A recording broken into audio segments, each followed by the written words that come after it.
Hey guys, this is Amor Journals, and I guess today I want to talk about the last episode from series and all unanswered questions and so many secret theories, everything about it, because I guess the last episode made me do this. There were so many unanswered questions from the first and second season, and I guess, I would have guessed that may stay unanswered, but in the third season I saw that it's different.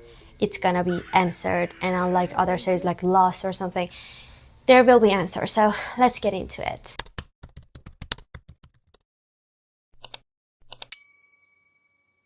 Let's get into the first theory, which is the man in yellow and the boy in white are connected. They are cosmic opposites, but somehow how does this work?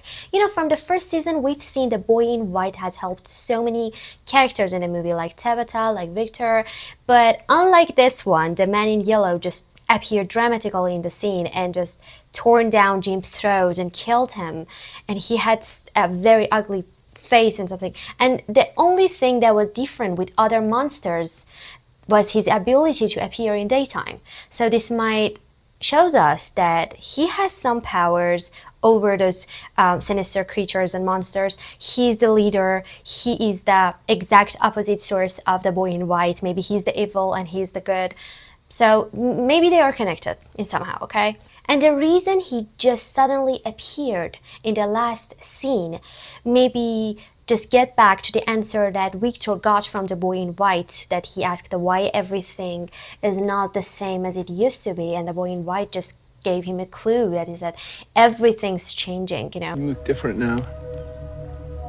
So do you. All those years you look the same. Why are you changing now? Everything's changing now. And maybe the appearance of this man in yellow, the evil of the story, that people suggest that he is the one who made people go sacrifice their children in order to get eternity or something. Maybe he's the one, yeah. And he is the reason that everything's changing and he's appearing there. So, but we've seen him otherwise. If you take a look, the scene that Tabitha went to Victor's home, and when he was in Miranda's room, I guess it was Miranda's room, yeah, she was looking at the pictures and the paintings she has drawn. We've seen so many scenes that the scene was focusing on the painting of a boy in white and a man in yellow, which exactly reinforces that theory that maybe these two are cosmic opposites. I mean, this is something going on. They want us to know that these two paintings here has something together. They are connected, okay? They are maybe, I don't know, opposites. They're good or bad, evil and good, something like this, okay? Dark and light. The boy in white is hope. The man in yellow is death. And the second theory goes to the soundtrack of the series From, which I remember the other day when me and my boyfriend were watching the series, I told him that we've never really paid attention this much to the lyrics, because it said that, if you have listened, it's the story of two children from two different generations which talk about and ask their parents about future and their destiny. And every time and in every generation, their answer and the response of their parents is the same. Que sera, sera, which comes from a French idiom, que sera, sera, and it means whatever will be, will be. And I guess this is just more than a soundtrack. This is a clue they're trying to give us. The whole series is obsessed with this parent-child cycle and also with a destiny, I remember when Jade said, if this is our destiny and if we are meant to be here, then we can't do anything to run from that. We can't do anything actually to escape it. We just have to live it, yeah? And this is for me exactly working out. And I remember that I told my boyfriend that that's it. We can't have any other choice. We should live this. We are here to live this story. We can't do anything. We can't escape it. There's no shortcut. There's no wormholes and anything. So just gotta go. The other theory goes to the bottle tree and the numbers in bottles, Maybe they are more than just music notes, because when you look at them, they look like years. What if they are the years that the city was built? And here, for example, on Earth, everything, every season, it changes after 3 months, okay? What if in there, the cycles are different? They happen every 100 years. I guess the seasonal changes and everything changing according to what Boy in White has said. It appears to be in every 100 year. And since the From Stories is obsessed with cycle, with parent-child cycle, father-son relationship, it would just want to make sure that you will heal your traumas, your relationship. How many father-son relationships we're seeing through the series? There must be something going on. There must be a solution inside that in order to escape from this down, okay?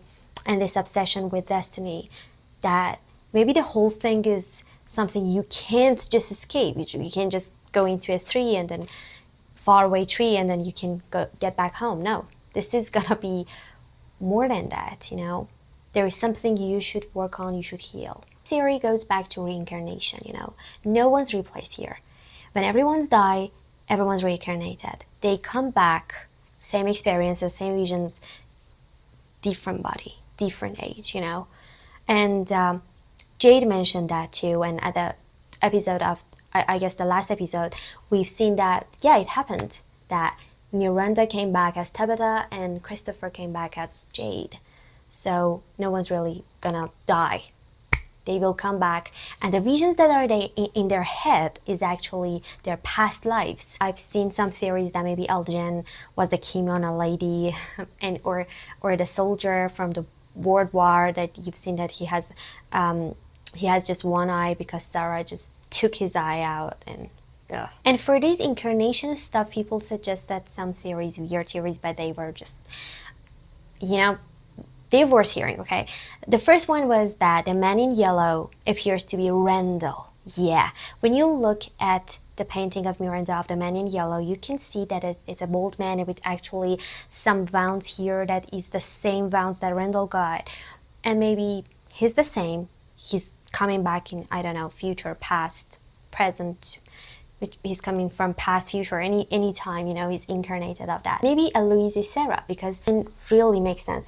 Because whenever Victor and Sarah are together, so good together, and when they can't do something, when they can't solve a problem, they will get into Tabitha, aka Miranda, aka their mom. Another theory goes back to Julie's, that she can travel in time. And she mentioned that with Eden. And Eden said, yes, you can travel in time, but you can't change the destiny, which again gets back to the theory that que sera sera. And when we see the last scene of last episode, we see that Jill is coming to her father, Jim, and she's screaming. She's telling her dad to run away. She has some wound, the same wound that Randall got. And she has different outfits that she had in Diner with Eden. So it means she's coming from future. Maybe she had done something and she wanted to come here to make sure that she can help her dad, but she couldn't, and Jim died. So here we got the idea that maybe Eden was right. You can travel in time, but you can't save anyone, or you can't change that. But maybe in season 4, we will see that she has, I don't know, changed some things that was important. Some people suggested the theory that maybe the man in yellow is actually the man who took the children's life in order to get their parents' eternity, and maybe Jade and Tabitha, aka Miranda and Christopher, are the ones who didn't sacrifice their children, and that's the reason why they keep coming back to this town, and they are protected by the Boy in White, and they just want to change something in order to help these children. They want these forces to win, you know. They want to defeat evil. And the last theory, which was interesting, is that the whole series is just a game. It's just like a game of chess, you know. And all the characters or all our players are on the chessboard. And there's a queen, there's a king, there's a knight, there's a rook, there's bishop, there's pawn, and we haven't worked out which character is which piece, but Tabitha is the queen because she's always protected. She's always, I don't know, guided by the boy in white and hope. And in order to escape this and get back to the home from Ville, there should be a battle between light and dark, and good and evil. And good must win, okay? In order the players to escape. And if dark wins, then everyone all become trapped in the front wheel.